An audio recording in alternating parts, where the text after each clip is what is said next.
এরপরে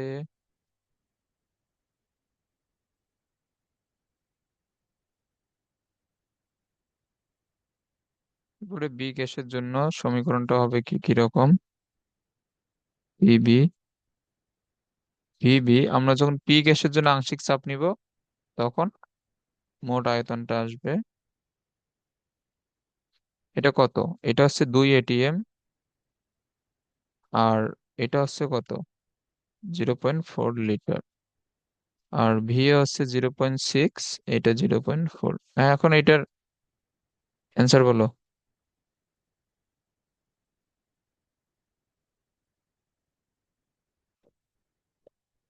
এটার অ্যান্সার বলো। জিরো 0.8। হ্যাঁ, এটা হবে 0.8। এত এটিএম। তাহলে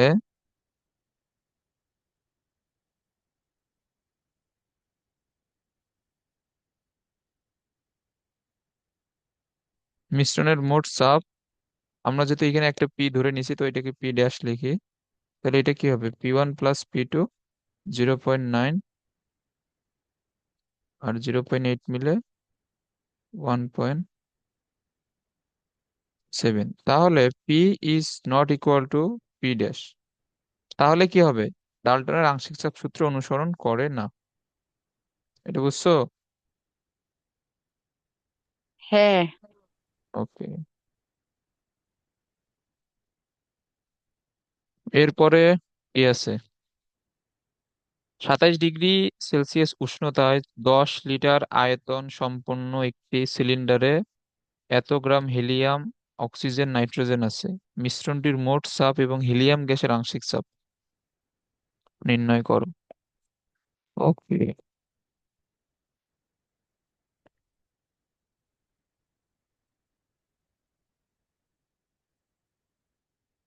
আর আমার আজকে এক্সাম ছিল তো এই জন্য আমি কালকে প্রশ্ন বানাইতে পারি নাই। আর আমার এই উইক মোটামুটি ফ্রি আছে।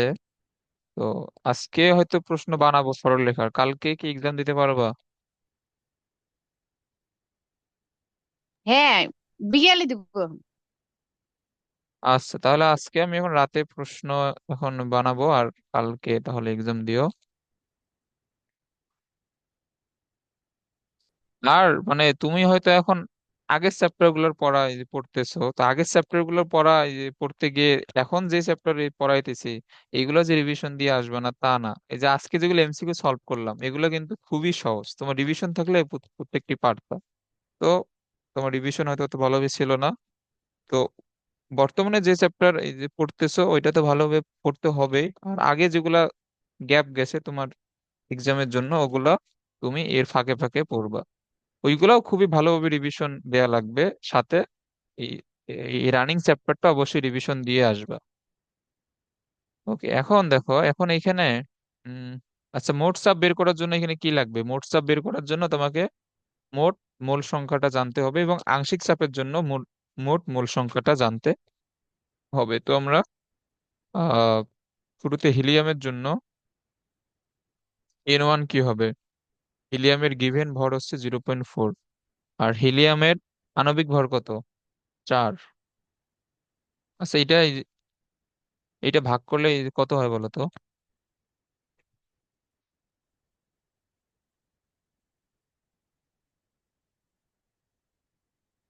বলো, এই ক্যালকুলেটর ছাড়া বলবা এগুলো।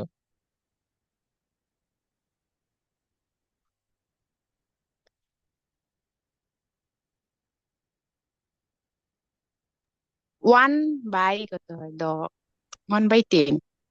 আচ্ছা। হ্যাঁ, তো ভাগ 1/10 করে- মানে কত? 0.1। আর এইটা কি হবে? 1/6 / 32। এটা কি হবে বলো তো? আচ্ছা দেখো, এটা না বুঝলে এইটা তো হবে, হ্যাঁ বলো। এটা তো হবে 1/20।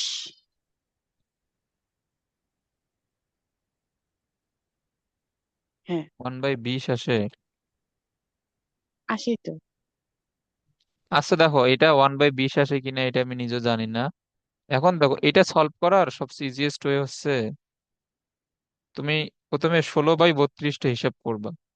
16/32 কত? হাফ না, মানে 0.5। এটা না? হ্যাঁ, আচ্ছা দেখো, এখন 0.5, এখন এই যে মাঝখানে যে একটা এই দশমিক আছে, এই এই দশমিকের জন্য মানে এই দশমিকটা 2 ঘর সামনে বসবে, মানে এটা কি হবে? 0.05 হবে, এটা বুঝছো? 0.05 হবে। হ্যাঁ। আচ্ছা, 1/20 হলে এটাকে এমনি লেখা যায়, 0.1, আবার 0.1 এর অর্ধেক তাহলে হবে 0.05। হ্যাঁ, এটা এইভাবেও হবে, এইভাবেও হবে, তুমি যে কোনো একটা নিয়ম মনে রাখতে পারো। ওকে। আর এটা কত? এটা হচ্ছে নাইট্রোজেনের জন্য ভর দেওয়া 1.4, আর নাইট্রোজেনের আণবিক ভর হচ্ছে 28, তাহলে এটাও এই যে কত হবে বলো তো? এটা হবে ওয়ান, এটা হবে 0.05। হ্যাঁ, এটা হবে 0.05। ওকে।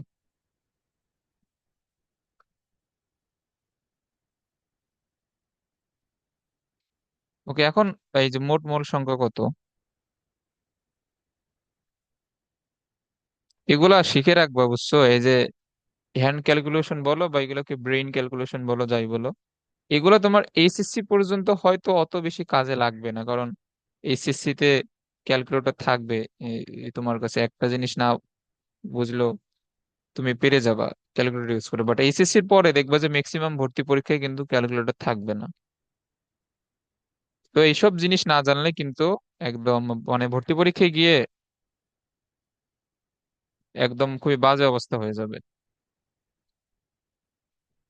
কারণ তোমার ভর্তি পরীক্ষায় দেখা যাবে যে 100টা প্রশ্নের মধ্যে 20টা প্রশ্ন এমন দিয়ে দিবে তুমি যেগুলো পারবাই না। হ্যাঁ, তোমার 20টা প্রশ্ন দেখা যাবে যে 20টা প্রশ্নের মধ্যে 7-8টা প্রশ্ন এমন দিয়ে রাখছে যেগুলোতে তোমার এই ক্যালকুলেটর অবশ্যই লাগে, বাট ওইগুলা জাস্ট দিয়ে রাখছে, তোমার এগুলো অ্যান্সার করার দরকার নাই। আর তুমি যদি এমন এমন 20টা প্রশ্ন নাও পড়ো তাও কোনো সমস্যা নাই, কারণ তোমার ভর্তি পরীক্ষায় 50% অথবা 60% নাম্বার পাইলেই ভালোভাবে চান্স হয়ে যায়। তোমার যদি 100-র মধ্যে পরীক্ষা হয়, তুমি 50-60 পেলেই দেখা যাবে চান্স হয়ে গেছে। তো তুমি যেগুলো পারবা সেগুলাই ভালোভাবে অ্যান্সার করতে হবে, এবং ওইগুলো অ্যান্সার করার জন্য, এবং তুমি যাতে ক্যালকুলেটর ছাড়া ক্যালকুলেশন করতে পারো এমন প্রশ্নও কিন্তু দেয়া থাকে। তো ওইগুলা ওই ওইগুলা তোমাকে পারতে হবে, আর যেগুলা তুমি পারবা না, অনেক টাফ মনে হবে, ওইগুলাতে ক্যালকুলেটর দরকার নাই। যেমন আমি একটা তোমাকে এই যে প্রশ্ন দেখাই, এটা কই গেল? এই যে এইটা যে আমি তোমাকে HW যে দিলাম, এই যে এটা, এখানে দেখো, এখানে তোমার অক্সিজেনের ভর দেওয়া, হ্যাঁ, অক্সিজেনের ভর দেওয়া এবং কার্বন ডাই অক্সাইডের ভর দেওয়া, মোল ভগ্নাংশ বের করতে বলছে। এখন তোমার এখানে মোল ভগ্নাংশ কি হবে? অক্সিজেনের জন্য হচ্ছে কত? 1.032 ডিভাইড বাই 32, এটা না? এটা হচ্ছে এর জন্য মোল সংখ্যা। আর তোমার কার্বন ডাই অক্সাইডের জন্য কত? কার্বন ডাই অক্সাইডের জন্য হচ্ছে 0.573 ডিভাইড বাই 44, এটা হচ্ছে তার মোল সংখ্যা। এখন তোমাকে কার্বন ডাই অক্সাইডের মোল ভগ্নাংশ বের করতে বলছে, তাহলে কার্বন ডাই অক্সাইডের মোল ভগ্নাংশ কি হবে? কার্বন ডাই অক্সাইডের মোল সংখ্যা N2 divide by N1 plus N2 মোট মোল। এইভাবেই তো ম্যাথটা সলভ করা লাগবে। এই ম্যাথটা তুমি কি ক্যালকুলেটর ছাড়া এটা পারবা? এই যে এটা, না। দেখো এটা আসছে কোথায়? এটা আসছে মেডিকেলে, মেডিকেলে 22-23 সালে আসছে। তো এখন এই ম্যাথটা কিন্তু তোমার অ্যান্সার করার জন্য দেয় নাই, কারণ তুমি এটা ক্যালকুলেটর ছাড়া পারবা না, এবং মেডিকেলে কিন্তু ক্যালকুলেটর নাই। তো এই ম্যাথটা জাস্ট তোমাকে দিয়ে রাখছে তোমার সময় নষ্ট করার জন্য। তো এটা তোমাকে দেখেই বুঝতে হবে যে এটা আমার ক্যালকুলেটর ছাড়া সম্ভব না। এখন এই ম্যাথটা তুমি যদি পাকনামি করে দাগাইতে যাও, তোমার তো অ্যান্সার হবেই না, উল্টা তুমি ভুল দাগানোর জন্য আবার নেগেটিভ মার্ক ওইখানে পেয়ে যাবে। তো এ- এইসব কিন্তু ভর্তি পরীক্ষা হয়, সব ম্যাথ তোমার অ্যান্সার করার জন্য দেয়া থাকে না। যে এই ম্যাথটা মানে তুমি যদি আন্দাজে দাগাও, তোমার 90% সম্ভাবনা আছে ভুল হওয়ার, তো ভুল হইলে তুমি তো 1 মার্ক পাবাই না, পাবাই না, এবং ভুল দাগানোর জন্য উল্টা তোমার মাইনাস মার্ক ওইখানে হয়ে যাবে। তো এইসব জিনিস আর কি ভর্তি পরীক্ষায় হয়। আচ্ছা যাই হোক, ওগুলো আস্তে আস্তে বুঝবা। ওকে। এবং ধরো যে এই টাইপের আরো ম্যাথ ছিল, এই যেগুলো হাত দিয়ে ক্যালকুলেশন করা যায়, তুমি ওইগুলা করবা। এটা তোমাকে দেখার সাথে সেকেন্ডের মধ্যে এটা এই বুঝতে হবে যে এটা আমার অ্যান্সার করার জন্য না। এখন এটা তুমি পারবা না। এখন এই তুমি যদি এখানে 2 মিনিট নষ্ট করো, তাহলে তুমি অন্যদিকে 2 মিনিটে তোমার এই দেখা যাবে যে তোমার পাড়া এমসিকিউ এই 5টা মিস হয়ে গেছে। তো এখন তোমার যদি পাড়া এমসিকিউ 5টা মিস হয়ে যায়, তুমি যে যেটা পারতেছো না ওইটাতে 2 মিনিট দেওয়ার জন্য, তাহলে তো আলটিমেটলি চান্সই মিস হয়ে যাবে। বুঝছো? তো এইভাবেই চান্স নির্ভর করে আর কি অনেক কিছুর উপর। আচ্ছা যাই হোক, এখন এখানে মোট মূল সংখ্যা হবে কত?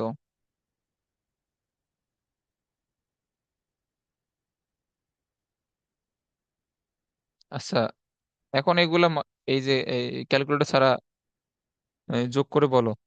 এখানে এই যে হবে কত, 0.05.05, এই দুইটা যোগ করলে কত হবে? 0.05.05, এই দুইটা যোগ করলে হবে 0.1, আর 0.1 মিলে হবে 0.2। 0.2। ওকে, তাহলে এটা হচ্ছে মোট মূল সংখ্যা। এখন এখানে কি বের করতে বলছে? মোট চাপ। ওকে।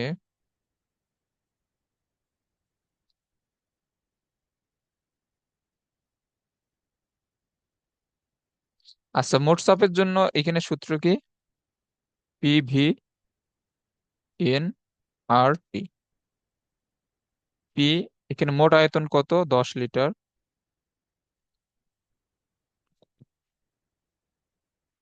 আর এখানে এন, এন হচ্ছে মোট মোল সংখ্যা, এটা হচ্ছে 0.2।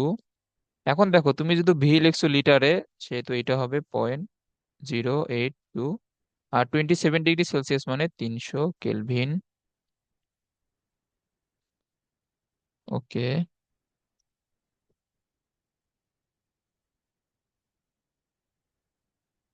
ডিভাইড বাই 10, এটা হবে 0.492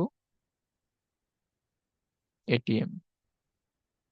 এটা হচ্ছে মোট চাপ। এখন মোট চাপ থেকে তোমাকে বের করতে বলছে হিলিয়ামের আংশিক চাপ।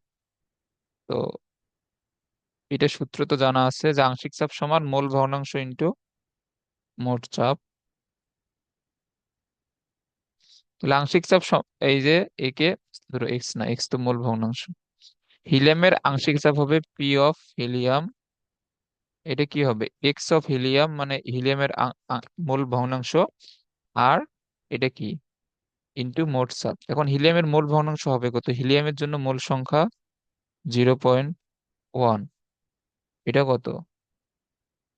0.2 ইন্টু 492। এটাকে হাফ লেখা যায় তুমি যদি উপর নিচে 10 দ্বারা গুণ করো। তাহলে এটা কি হবে বলো? যে এটা, এই যে 492 কে তুমি যদি 2 দ্বারা ভাগ করো, মানে 492 কে 2 দ্বারা তুমি যদি ভাগ করো, এটা কত হবে? 492 কে 246 হয় না? হ্যাঁ, 492 কে 2 দ্বারা ভাগ করলে 246, আর সামনে একটা পয়েন্ট চলে আসবে। এটা বুঝছো? হ্যাঁ। ওকে, তাহলে এটা হচ্ছে ম্যাথ। মিশ্রিত অবস্থায় কোন গ্যাস বেশি চাপ দিবে? এটা এখানে কি বের করতে হবে বলো তো? কোন গ্যাস বেশি চাপ দিবে এটা বের করার জন্য?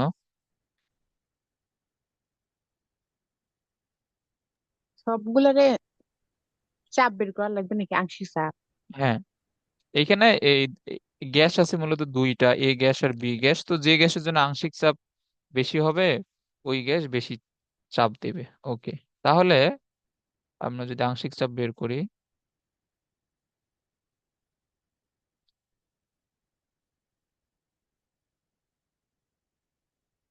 এটা বোর্ডের প্রশ্ন, যশোর বোর্ড 2019-এ আসছে।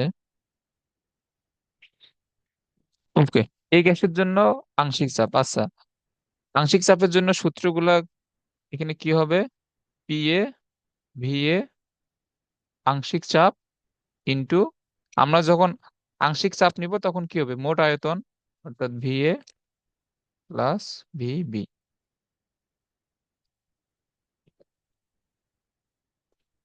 এখন দেখো, এখন এই যে তুমি যদি তুমি যদি এখানে শুধুমাত্র ভি এ, এখানে ভি এ দেয়া কত, 550, এই প্রশ্ন কি এই দেখা যাচ্ছে একদম ক্লিয়ারলি?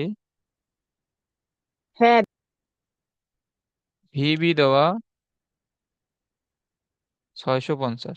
এখন শুধু কি এই যে ভি এ আর ভিবি যোগ করলে হবে?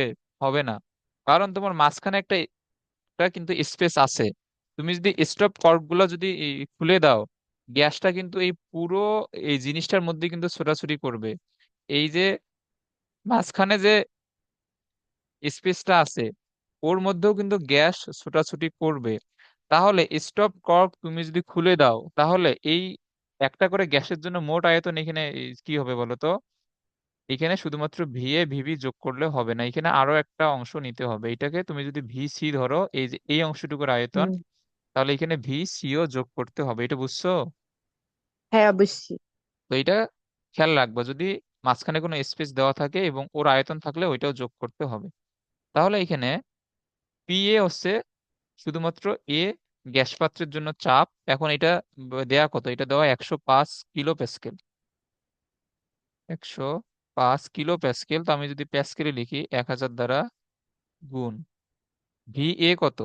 এখন দেখো, তুমি যদি এটা প্যাসকেলে লিখছো, তাহলে উম, তুমি এটাকে মিটার কিউবে লেখো, এই যে আয়তনটাকে। আচ্ছা না, এটা মিটার কিউবে না লিখলে হবে।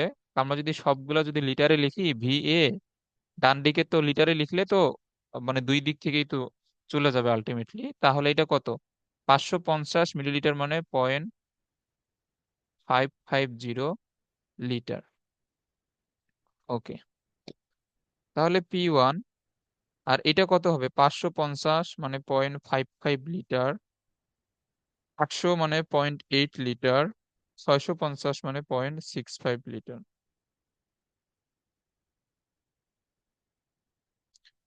তাহলে P1 আসবে কত? P1 হচ্ছে 105, 1000, 0.550 ডিভাইড বাই 55, 0.8, 0.65। তাহলে এটা হবে 2875 প্যাসকেল। এখন তুমি যদি এখানে 1000 দ্বারা গুণ না করতা, তাহলে অ্যান্সার আসতো কিলো প্যাসকেলে। ওকে, তাহলে এটা হচ্ছে এ গ্যাসের জন্য আংশিক চাপ।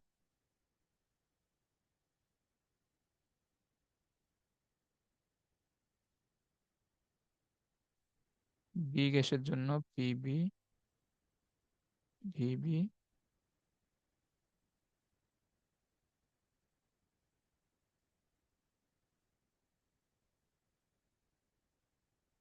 তাহলে P2 সমান কি হবে, পিবি এর মান কত, 107 × 1000, যেহেতু এটি কিলো প্যাসকেলে আছে, এটাকে প্যাসকেলে নিয়ে আসে। আর ভি কত, ভি হচ্ছে 0.65, আর নিচে বসবে 0.55, 0.8, 0.65। 7, 1000, 0.65, 0.55, 0.8, 0.65, তাহলে এটা আসে 34,775 প্যাসকেল। এখন যেহেতু P1 is less than P2 না, হ্যাঁ, তাহলে এখানে লিখবা যে যেহেতু বি গ্যাসের আংশিক চাপ বেশি, বাংলা ভাষাগুলো কিন্তু লিখতে হবে, বি গ্যাসের আংশিক চাপ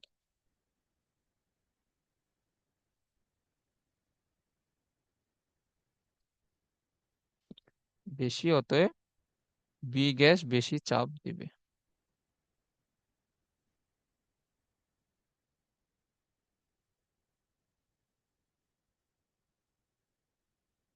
ওকে, এটা আশা করি বুঝছো। আচ্ছা, আর্দ্র গ্যাসের চাপ নির্ণয়। আর্দ্র গ্যাসের চাপ নির্ণয় বলতে এটা সূত্রটা মুখস্থ রাখবা। এইখানে আমাদের বইতে এই এখানে বোঝার মতো কিছু দেয় নাই, তো এটা মুখস্থ রাখবা। আর্দ্র গ্যাসের চাপ হচ্ছে শুষ্ক গ্যাসের চাপ ইজ ইকুয়াল টু আর্দ্র গ্যাসের চাপ মাইনাস জলীয় বাষ্পের চাপ। এটা মুখস্থ রাখবা।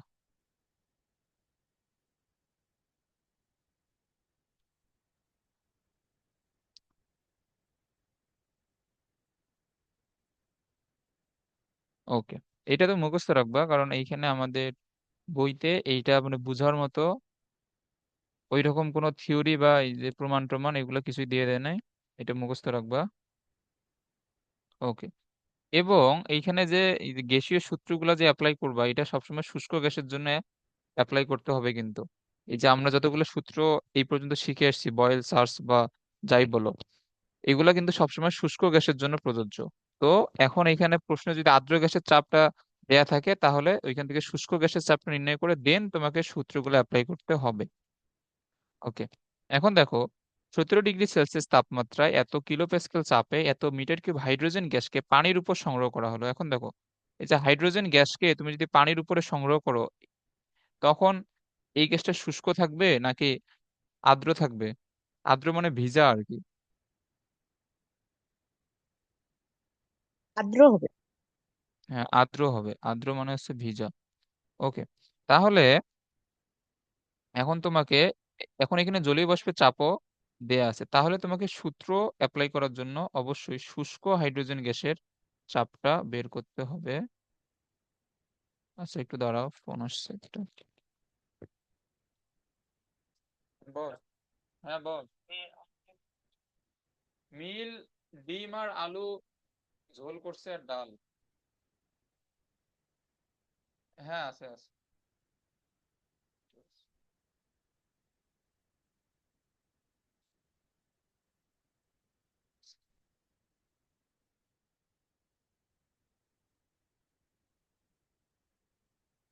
ওকে, এখন শুষ্ক হাইড্রোজেন গ্যাসের চাপ এখানে কি হবে? যদি পি হয়, তাহলে আর্দ্র গ্যাসের চাপ হচ্ছে এটা,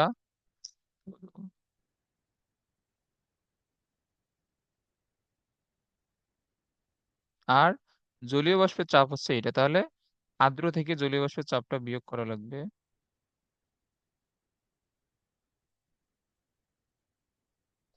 আজকে কিন্তু এই যে হাজারি স্যারের বইয়ে কোনো ম্যাথ নিয়ে আসে নাই, এগুলা অন্য একটা রাইটারের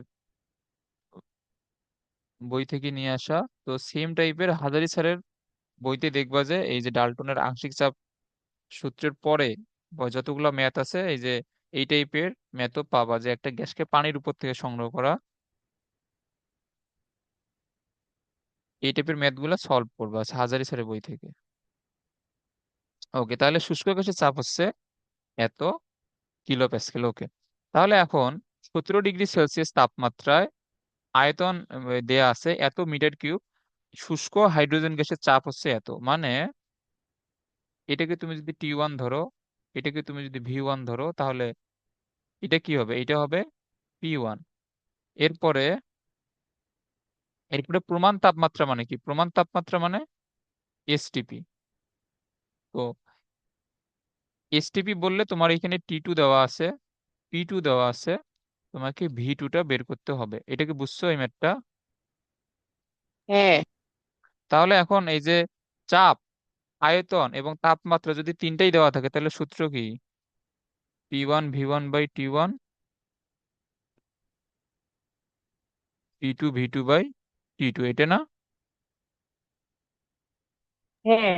এখন তাহলে এখানে P1 হবে কত? P1 হবে 96.72, এটা এই কিলো প্যাসকেলেই আমরা রাখলাম। তাহলে V1 কত? V1 হচ্ছে 0.058 মিটার কিউব।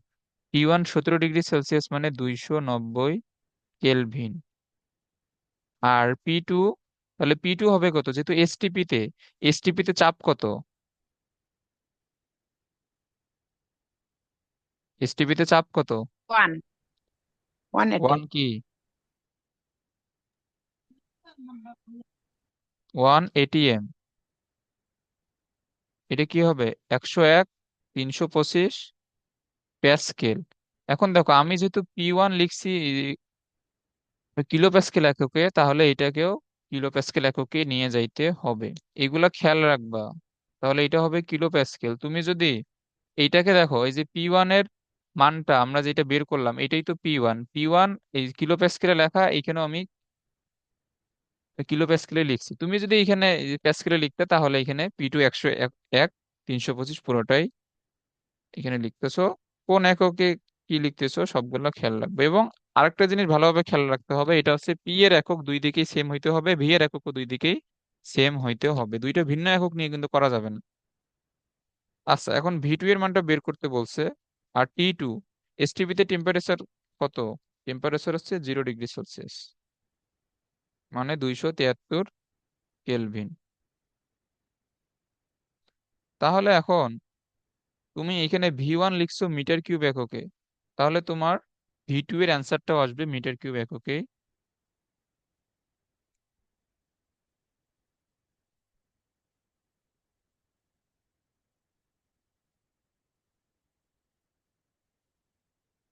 কি বললা ভাইয়া, একবার এই এখানে বললাম যে, মানে আমার শুরু থেকে যেটা বলছি যে তোমার ধরো যে সমান চিহ্নের দুই দিকে পি এবং ভি এর একক অবশ্যই সেম হইতে হবে। মানে আমি এখানে দেখো, এখানে P1 আমি লিখছি এই যে 96.72, এটা আছে কিলো প্যাসকেল এককে। আমি এখানে এককটা এই তোমার এই কিলো প্যাসকেলে রাখছি, এই যে P1 এর মানটা।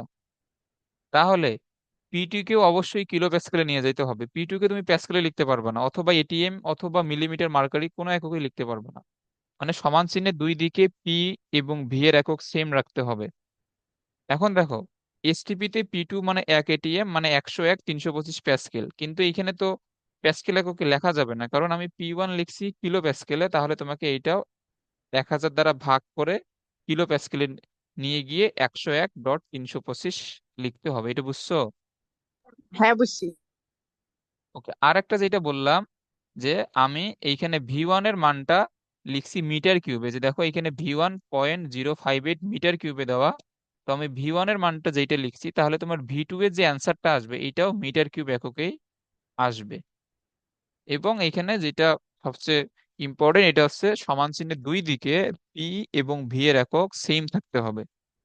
মানে একটাকে প্যাসকেল লিখলে অন্যটাও প্যাসকেল, এইটা এই কিলো প্যাসকেলে লিখলে এটাও কিলো প্যাসকেল, অথবা দুইটাই এটিএম, মানে দুইটাই সেম রাখতে হবে। এটাই হচ্ছে আলটিমেট কথা।